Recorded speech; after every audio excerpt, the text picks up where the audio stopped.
Hello students, आज हम यहाँ पे पढ़ेंगे रेजिस्टेंस इन पैरेलल, प्रतिरोध समांतर क्रम में। ठीक है, तो यदि यहाँ पे दो या अधिक रेजिस्टेंस हैं, जैसे यहाँ पे तीन रेजिस्टेंस लिए हुए हैं, तो इन रेजिस्टेंस के एक साइड के सिरों को, एंड्स को एक पॉइंट पर और इसी तरह दूसरे साइड्स के एंड को दूसरे पॉइंट पर कनेक्ट करते हैं, तो इन्हें कहते हैं पैरेलल में कनेक्ट करना। इन्हें इस प्रकार कनेक्ट कर सकते थे या फिर इन्हें इस प्रकार से भी कनेक्ट किया जा सकता है। तो अभी भी ये तीनों रेजिस्टेंस कैसे रहेंगे? पैरेलल में। ये तीनों पॉइंट्स जो हैं एक बिंदु पे कनेक्ट हैं और ये तीनों जो सिरे इसके हैं रेजिस्टेंस के, ये भी एक बिंदु पर ही कनेक्ट हैं। तो दोनों ही तरीके से इनको कनेक्ट कर सकते हैं पैरेलल कनेक्शन में। ठीक है, तो हम पहले की तरह से इसको कनेक्ट कर देते हैं यहाँ पे कि ये रेजिस्टेंस जो है ये पैरेलल में कनेक्ट है। अब पैरेलल में रेजिस्टेंस को कनेक्ट करने के बाद इनको यहाँ पे पोटेंशियल डिफरेंस अप्लाई करते हैं। तो जब इनको हम यहाँ पे विभवांतर देते हैं, पोटेंशियल डिफरेंस यानी कि इसको वोल्टेज अप्लाई करते हैं, तो यहाँ पे यदि देखें कि ये जो बैटरी का सोर्स है, यदि ये बैटरी का सोर्स 50 वोल्ट का है, तो इसका मतलब है कि इस टर्मिनल पे प्लस 50 वोल्ट मिलेगी। ठीक है, और यदि देखें यहाँ पे इस टर्मिनल पे 0 वोल्ट मिलेगी। ठीक है, तो यहाँ पे प्लस 50 वोल्ट है, यहाँ कोई रेजिस्टेंस नहीं है, तो यहाँ कोई ड्रॉप नहीं होगा, मतलब इस पॉइंट पे कितनी वोल्ट मिलेगी? 50 वोल्ट। तो इस रेजिस्टेंस को भी 50 मिलेगी, इसको भी 50 मिलेगी, इसको भी 50 मिलेगी। इसी तरह से इन यहाँ पे कोई रेजिस्टेंस नहीं है, यहाँ कोई ड्रॉप नहीं होगा, तो यहाँ पे कितनी मिलेगी? 0 वोल्ट। तो यहाँ पे 50 वोल्ट, यहाँ पे 0। तो देखेंगे इस रेजिस्टेंस R1 में जो विभवांतर मिलेगा, पोटेंशियल डिफरेंस मिलेगा, वो 50 वोल्ट मिलेगा। इसको भी 50, इसको भी 50। तो कहने का मतलब है कि यदि रेजिस्टेंस को समांतर क्रम में जोड़ा जाए तो तीनों रेजिस्टेंस जो हैं या जितने भी रेजिस्टेंस हैं या जितने भी इक्विपमेंट्स यहाँ पे लगे हुए हैं, उन सबके अक्रॉस, उन सबके सम्मुख जो पोटेंशियल डिफरेंस होता है वो अप्लाइड वोल्टेज के इक्वल होता है। तो जितनी वोल्टेज यहाँ अप्लाई करेंगे वो सभी इनको इक्वल मिलेगी। तो पैरेलल में वोल्टेज की वैल्यू इक्वल होती है। ठीक है, सीरीज सर्किट में करंट की वैल्यू सेम होती है और पैरेलल में वोल्टेज की वैल्यू इक्वल होती है। सभी इक्विपमेंट्स को इक्वल वोल्टेज मिलती है और वो अप्लाइड वोल्टेज के इक्वल होती है। लेकिन यदि यहाँ पे देखें कि इस R1 में वोल्टेज तो पता है अप्लाइड वोल्टेज की इक्वल मिलेगी, इसमें करंट कितनी फ्लो होगी यहाँ पे? तो इसमें जो करंट फ्लो होगी I1, उसकी वैल्यू को कैसे कैलकुलेट करेंगे? तो हमको पता है ओम्स लॉ से I इज इक्वल टू होता है V बाई R। तो I1 की वैल्यू निकालने के लिए वोल्टेज मिल रही है रेजिस्टेंस R1 को V और इसका रेजिस्टेंस है यहाँ पे R1। इसी तरह से R2 में कितनी करंट फ्लो होगी? तो किसी भी इक्विपमेंट में कितनी करंट फ्लो होगी? सिंपल है कि उसके अक्रॉस वोल्टेज कितना है और उसका रेजिस्टेंस कितना है। तो यहाँ पे देखेंगे इसको कितनी वोल्टेज मिलेगी? Applied voltage V upon resistance. इसको कितनी वोल्टेज मिलेगी? R3 को। तो R3 को भी वोल्टेज मिलेगी यहाँ पे V applied voltage upon R3। तो किसी भी इक्विपमेंट के अक्रॉस, किसी भी इक्विपमेंट की करंट कैलकुलेट करना है या किसी भी रेजिस्टेंस की करंट कैलकुलेट करना है या सर्किट के किसी भी भाग की करंट को कैलकुलेट करना है, तो आपको सिर्फ क्या चाहिए होता है कि उस भाग में पोटेंशियल कितना है और वहां का रेजिस्टेंस कितना है। तो ओम्स लॉ ही लागू होगा सब जगह। पोटेंशियल पता हो, रेजिस्टेंस से डिवाइड करिए, उस सेक्शन की, उस पार्ट की करंट आपको मिल जाएगी। तो इस तरह से देखेंगे I1, I2 और I3 की वैल्यू को आप कैलकुलेट कर सकते हो आसानी से। लेकिन यदि आपको बोला जाए कि इसकी सर्किट की जो मेन करंट है, लाइन करंट है, वो कितनी है, तो या सोर्स करंट कितनी है, तो यदि देखें कि यहां से जो करंट आएगी, ठीक है, उस करंट को अपन मान लेते हैं कि ये मेन करंट है, लाइन करंट है, इसको I से डिनोट कर देते हैं। ठीक है, तो ये जो I है इसकी वैल्यू कितनी होगी? तो I1 कहां से जाएगी? सोर्स से I1 गई, सोर्स से I2 गई, सोर्स से I3 गई। तो ये जो तीनों करंट हैं वो इसी कंडक्टर से होकर के पास होंगे। मतलब कि जो करंट I होगी वो इन तीनों करंट I1, I2 और I3 का सम होती है।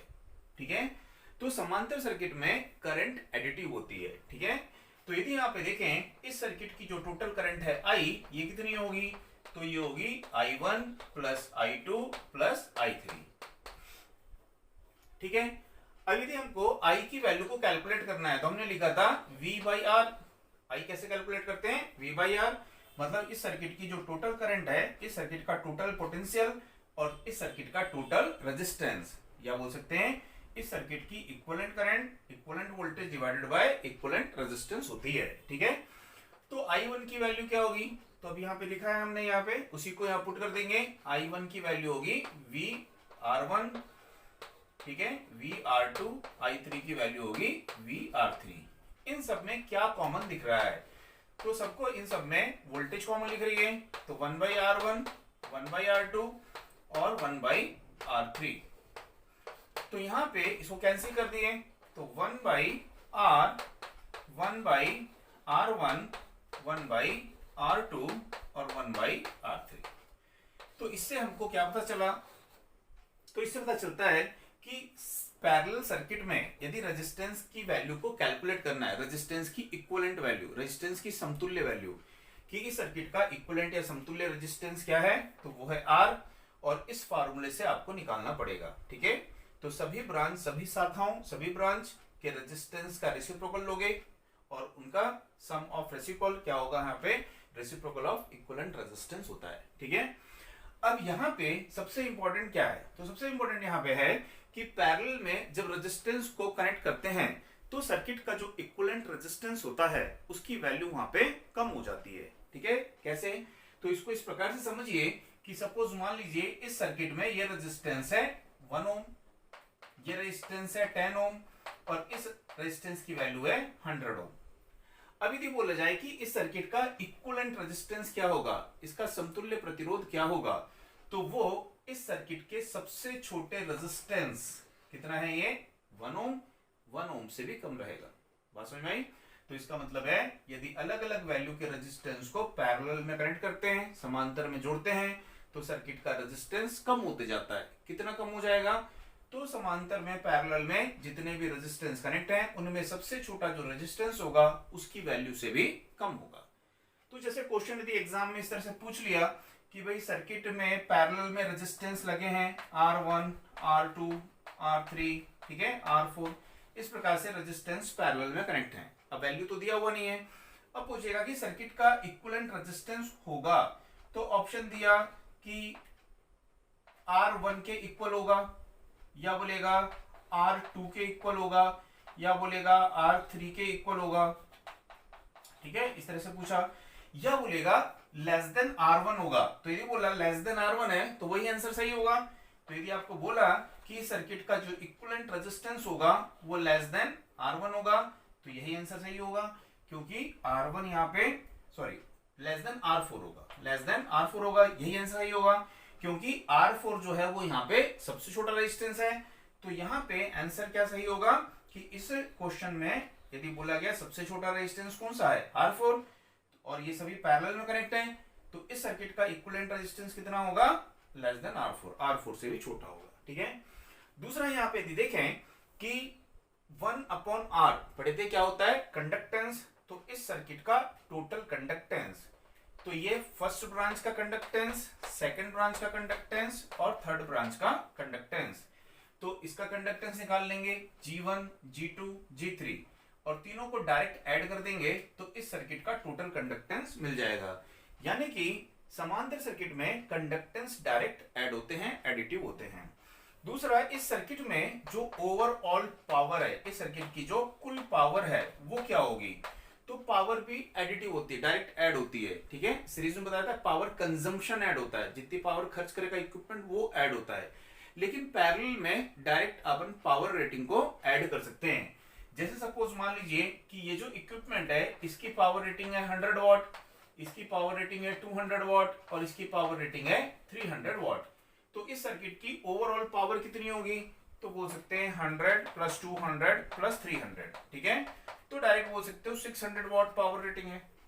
ठीक है ना, तो इस तरह से पावर रेटिंग डायरेक्ट इसमें ऐड हो जाती है। तो आपको यहाँ पे याद रखना है कि पैरेलल सर्किट की क्या क्या प्रॉपर्टीज है, इसकी क्या बिहेवियर है। तो इसमें सभी इक्विपमेंट्स के अक्रॉस वोल्टेज की वैल्यू सेम होती है, इक्वल होती है। दूसरा, डिफरेंट ब्रांचेस में, अलग अलग शाखाओं में करंट की वैल्यू अलग अलग होती है। सर्किट का जो इक्विवेलेंट रेजिस्टेंस होता है वो कम हो जाता है। कितना कम हो जाता है? तो सर्किट के स्मॉलेस्ट रेजिस्टेंस, सबसे छोटे प्रतिरोध की वैल्यू से भी कम हो जाता है। नेक्स्ट आपको याद रखना है यहाँ पे कि करंट यहाँ पे एडिटिव होती है, करंट ऐड होती है, ठीक है। दूसरा याद रखना है कंडक्टेंस यहाँ पे एडिटिव होता है, और पावर रेटिंग डायरेक्ट क्या होती है? एडिटिव। तो यहाँ पे वोल्टेज सभी इक्विपमेंट के अक्रॉस इक्वल है, तो यहाँ पे अपन क्या कर सकते हैं? अलग अलग करंट रेटिंग। अच्छा, पैरेलल सर्किट की एडवांटेज बता रहा हूं कि पैरेलल सर्किट की एडवांटेज क्या होती है। तो सीरीज सर्किट की जो ड्रॉबैक थी, डिसएडवांटेज थी, वो इसकी एडवांटेज रहेगी कि यहाँ पे आप अलग अलग करंट रेटिंग के इक्विपमेंट्स को कनेक्ट कर सकते हो। कैसे? जैसे मान लीजिए इसकी करंट रेटिंग है 2 एम्पियर, इसकी करंट रेटिंग है 3 एम्पियर, इसकी करंट रेटिंग है 5 एम्पियर, कनेक्ट कर दीजिए, कोई इशू नहीं है। सब की करंट डिफरेंट है, देखिए इसकी करंट है I1, इसकी I2, इसकी I3, तो अलग अलग करंट रेटिंग के इक्विपमेंट्स को यहाँ पे कनेक्ट कर सकते हैं, ठीक है। दूसरा, कोई भी इक्विपमेंट यदि फ्यूज होगा, मान लीजिए फ्यूज हो गया, ओपन हो गया, बाकी इक्विपमेंट्स ऑन रहते हैं, और सभी इक्विपमेंट के अक्रॉस वोल्टेज की वैल्यू इक्वल होती है। तो इसीलिए जो लाइट वायरिंग होती है, जो डोमेस्टिक लाइट है, स्ट्रीट लाइट वायरिंग है, या इंडस्ट्रियल लाइट वायरिंग है, कहीं पे भी लाइट वायरिंग करते हैं घरों में, है ना, तो वो लाइट वायरिंग कैसे की जाती है? पैरेलल में। तो इसीलिए पैरेलल में लाइट वायरिंग को किया जाता है। अब यहाँ पे इसमें एक छोटा सा न्यूमेरिकल्स देखते हैं, सिंपल न्यूमेरिकल्स एक, और उसके बाद में हम देखेंगे इसमें करंट डिवाइडिंग रूल, बहुत इंपॉर्टेंट है, बहुत जरूरत उसकी आगे पढ़ने वाली है, ठीक है। तो स्टूडेंट्स, ये एक सिंपल क्वेश्चन यहाँ पे देखेंगे पैरेलल सर्किट का, कि यहाँ पे 3 रेजिस्टेंसेस हैं, कि मान लीजिए ये R1 होगा, R2 होगा और R3 होगा, इनके रेजिस्टेंस 2, 4 एंड 12 ओम है, 24 वोल्ट यहाँ पे अप्लाई किए हैं। तो आपको इसमें कैलकुलेट करना है, ठीक है, I1, I2, I3 and I की वैल्यू, ठीक है, इनकी वैल्यू को आप कैलकुलेट करेंगे, ठीक है। सब कैलकुलेट कर सकते हैं, तो आप लोग कैलकुलेट करिए, और यदि ना हो पाए तो फिर वीडियो को देखिए। तो यदि यहाँ पे देखें कि I1 की वैल्यू क्या होगी, तो ये फार्मूला यहाँ पे लिखा ही हुआ है, तो वोल्टेज अपॉन रेजिस्टेंस। बताए किसी भी सर्किट में आपको किसी भी सेक्शन में, किसी भी पार्ट में करंट निकालना है, तो बहुत सिंपल है, उस सेक्शन का सिर्फ वोल्टेज पता होना चाहिए और रेजिस्टेंस, वोल्टेज को रेजिस्टेंस से डिवाइड करना है। तो यदि बोला कि भाई आपको R1 की करंट निकालनी है, तो देखिए R1 के अक्रॉस वोल्टेज कितना होगा, तो वही पढ़े, सोर्स वोल्टेज के इक्वल, ठीक है। तो 24 और रेजिस्टेंस कितना है 2, उसको डिवाइड कर दीजिए, तो कितना आ जाएगा 12 एम्पियर। इसी तरह से 2 में देख लीजिए, इसको भी 24 डिवाइडेड बाय 4, तो ये हो गया 6, और यहाँ पे देख लीजिए, ठीक है, 24 और 12, तो 24 डिवाइड बाय 12, तो ये हो जाएगा यहाँ पे 2 एम्पियर। तो ये देखिए यहाँ पे कितने एम्पियर की करंट फ्लो होगी, तो 20 एम्पियर की करंट यहाँ पे फ्लो होगी। अब I की वैल्यू क्या होती है, तो I हमने पढ़ा था, ये होता है I1 plus I2 plus I3, direct add कर देंगे इन तीनों को, तो तीनों को ऐड किए तो कितनी आई 20 एम्पियर, तो ये किसकी वैल्यू हो गई यहाँ पे I की, ठीक है। V/R से भी निकाल सकते हो, उसके लिए आपको इक्विवेलेंट रेजिस्टेंस कैलकुलेट करना पड़ेगा। तो इक्विवेलेंट रेजिस्टेंस यदि कैलकुलेट करना है तो 1/R, ठीक है, ये 1/2, 1/4 और 1/12, इस तरह से कैलकुलेट उसको करेंगे, ठीक है। आगे देखेंगे कैलकुलेशन उसका भी। अब यहाँ पे देखेंगे कि करंट को कैसे निकाले, तो वोल्टेज को डिवाइड करके, ठीक है, रेजिस्टेंस से करंट निकाल लिए। लेकिन सपोज मान लीजिए आपको वोल्टेज ही नहीं पता है, वोल्टेज आपको नहीं पता है और आपको सिर्फ करंट पता है, और बोलेगा करंट की वैल्यू को निकालो, तो करंट से करंट निकालेंगे कैसे, तो इसके लिए करंट डिवाइडिंग रूल अपने को पता होना चाहिए, बहुत इंपॉर्टेंट है, आगे चल के बहुत जरूरत इसकी पढ़ने वाली है। तो करंट डिवाइडिंग रूल, तो ये जो रूल है ये किसमें यूज होता है, पैरेलल सर्किट में, ठीक है। कैसे करेंगे इसको यहाँ पे देखते हैं, बहुत सिंपल है। सपोज मान लीजिए कि यहां पे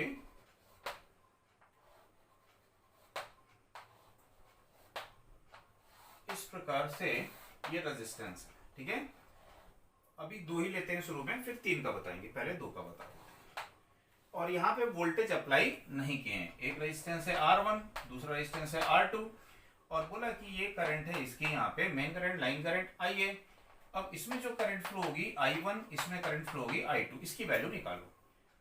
अब यदि अपने को वोल्टेज पता होता तो वोल्टेज को रेजिस्टेंस से डिवाइड करते, करंट मिल जाती, बट यहाँ तो वोल्टेज दी हुई नहीं है। तो I1 की वैल्यू निकालेंगे कैसे? तो I1 की वैल्यू निकालने के लिए इस सर्किट की मेन करंट कितनी है, I लोगे आप। अब जो करंट है किसमें निकालनी है, R1 में जा रही है I1, ठीक है। तो जिस ब्रांच में करंट फ्लो हो रही है उसका रेजिस्टेंस नहीं रहना है, अदर ब्रांच का रेजिस्टेंस। तो अदर ब्रांच का रेजिस्टेंस क्या हो गया, R2, दोनों ब्रांच के रेजिस्टेंस के सम से डिवाइड कर देंगे, ठीक है। इसी तरह से यदि आपको I2 निकालना है, टोटल करंट I किसमें फ्लो होगी, R2 में, R2 नहीं लेना है, अदर ब्रांच का रेजिस्टेंस R1 और दोनों ब्रांच के रेजिस्टेंस के सम से उसको डिवाइड कर देंगे। तो इस तरह से इसको आप कैलकुलेट कर सकते हो। जैसे सपोज मान लीजिए कि यहाँ पे आपको बोला कि ये जो करंट है ये है यहाँ पे 12 एम्पियर की करंट है, और ये रेजिस्टेंस है यहाँ पे 2 ओम और ये रेजिस्टेंस यहाँ पे 4 ओम। तो I1 की वैल्यू कितनी होगी, I2 की वैल्यू क्या होगी? तो टोटल करंट ले लेंगे यहाँ पे I कितनी है 12, ठीक है। R2 कितना है 4, ठीक है, दोनों का सम, तो 2 + 4 कितना हो जाएगा 6, तो कितनी हो गई ये 8 एम्पियर, ठीक है। तो ये देखें कि यहाँ से 12 एम्पियर गई, 8 एम्पियर इसमें चले गई, तो बची कितनी, तो यहाँ से जाएगी वो, तो 12 - 8 कितनी बची 4 एम्पियर, यहाँ से जाएगी। कैलकुलेट करके भी निकाल सकते हैं कि टोटल करंट है 12, ठीक है, R1 लोगे 2 ओम है, दोनों का सम 6, तो डिवाइड कर दीजिए यहाँ पे, तो कितनी आई 4 एम्पियर। तो कैलकुलेशन से भी या डायरेक्ट माइनस करके भी उसको निकाल सकते हैं, ठीक है। तो इस तरह से करंट डिवाइडिंग रूल ये आगे बहुत यूजफुल होगा, तो इसको आपको एकदम मेमोराइज रखना है, ठीक है।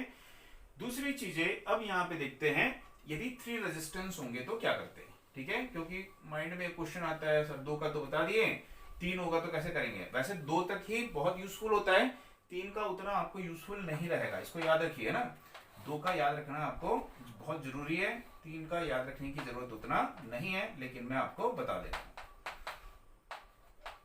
ठीक है। इस तरह से यहाँ पे, तो यहाँ पे आपको साइक्लिक ऑर्डर, चक्रीय क्रम याद रखना है। साइक्लिक ऑर्डर यानी चक्रीय क्रम का मतलब क्या होता है, जैसे ये R1 है, ये R2 है और ये R3 है, ठीक है। तो R1 के बाद क्या आएगा R2, R2 के बाद R3, R3 के बाद R1, ठीक है। तो ये साइक्लिक ऑर्डर चक्रीय क्रम है, ये आपको याद रखना है। अब यदि हमको यहाँ पे I1 की वैल्यू को कैलकुलेट करना है तो टोटल करंट तो लेना ही पड़ेगा। अब जो I1 है वो इस R1 में फ्लो होगी, तो R1 को नहीं लेंगे, अदर 2 ब्रांचेस, ठीक है। तो अदर 2 ब्रांचेस क्या हो जाएगी, R2 × R3, कितने रेजिस्टेंस आए 2। अब 2 के पेयर लोगे, R1 R2, R2 R3 and R3 R1, ठीक है। तो 2 रेजिस्टेंस को मल्टीप्लाई करोगे, R1 R2, R2 R3, R3 R1, cyclic order में। इसी तरह से सेकंड I2 निकालना है, किसमें फ्लो होगी, R2 में, R2 को छोड़ दीजिए, R3 R1 बचा, तो R3 R1 बाकी का पेयर लिए और उसको मल्टीप्लाई करिए, R1 R2, R2 R3, R3 R1, ठीक है। इसी तरह से I3 निकालनी है, किसमें फ्लो होगी, R3 को छोड़ दीजिए, क्या बचा R1 2, तो ये हो जाएगा यहाँ पे R1 × R2, R1 × R2 plus R2 × R3 plus R3 × R1। तो इस तरह से 3 पेयर्स के लिए, 3 पैरेलल रेजिस्टेंस के लिए, 4 के लिए, सभी के लिए निकाल सकते हो, बट जो कैलकुलेशन है वो बहुत ज्यादा टीडियस होते जाएगा। तो इसीलिए यहाँ पे 2 का मैक्सिमम अपने को जरूरत पड़ता है, जब नेटवर्क कैलकुलेशन वगैरह करेंगे, आगे थ्योरम पढ़ेंगे, ठीक है, तो उस समय 2 का आपको बहुत जरूरत वहां पे पड़ेगी, 3 का उतना यूजफुल नहीं होता है, ठीक है। अब इसके बाद में इसके कुछ सीरीज और पैरेलल सर्किट हमने देख लिया, अब इसके बाद में देखेंगे शॉर्ट सर्किट और ओपन सर्किट, ठीक है। शॉर्ट सर्किट ओपन सर्किट हो जाएगा, फिर उसके बाद में इनके न्यूमेरिकल्स देखेंगे, एक पूरा वीडियो न्यूमेरिकल्स का बनाएंगे, ठीक है। और स्टूडेंट्स यदि आपने चैनल को अभी तक सब्सक्राइब नहीं किया तो उसको सब्सक्राइब करिए, लाइक जरूर कीजिए और शेयर करना ना भूलिए, ठीक है। Okay, thank you.